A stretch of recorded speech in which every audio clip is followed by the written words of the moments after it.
యేసుక్రీస్తు నామములో మీ అందరికీ శుభములు. ఈరోజు మనము యోహాను సువార్త నుండి ప్రశ్నలు మరియు జవాబులు తెలుసుకుందాం. 1. ఆది యందు ఏమి ఉండెను? జవాబు: ఆది యందు వాక్యము ఉండెను. 2. ఈ వాక్యము ఎక్కడ ఉండెను? జవాబు: ఈ వాక్యము దేవుని యొద్ద ఉండెను. 3. ఈ వాక్యము ఏమి అయి ఉండెను? జవాబు: ఈ వాక్యమే దేవుడు అయి ఉండెను. 4.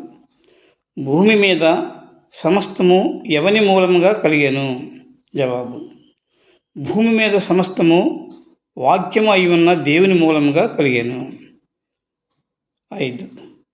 ఈ వాక్యము మన మధ్యన ఎలా నివసించెను? జవాబు: ఈ వాక్యమే శరీరధారి అయి యేసు అనే పేరుతో కృపాసత్య సంపూర్ణుడుగా మన మధ్య నివసించెను. 6. వాక్యము అయి ఉన్న దేవునిలో ఏమి ఉంది? వాక్యము అయిన దేవునిలో జీవము ఉండెను. 7. ఆ జీవము నుండి మనుషులకు కావలసినది ఏమి ఉండెను?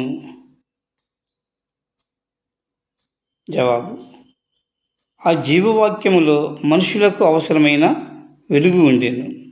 8. ఆ వెలుగును గ్రహింపకుండా ఉన్నది ఎవరు?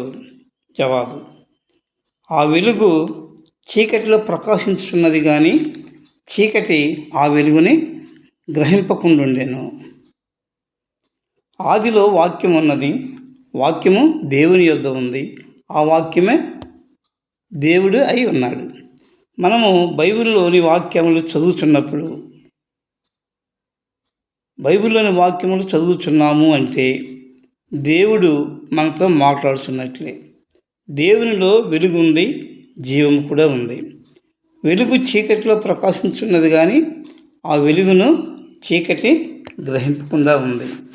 దేవుడు అయిన వాక్యము శరీరమును ధరించుకొని భూమి మీదకి వచ్చాడు. ఆయనే యేసుక్రీస్తు. బైబిల్లో వ్రాయబడి ఉన్నవి అన్నీ కూడా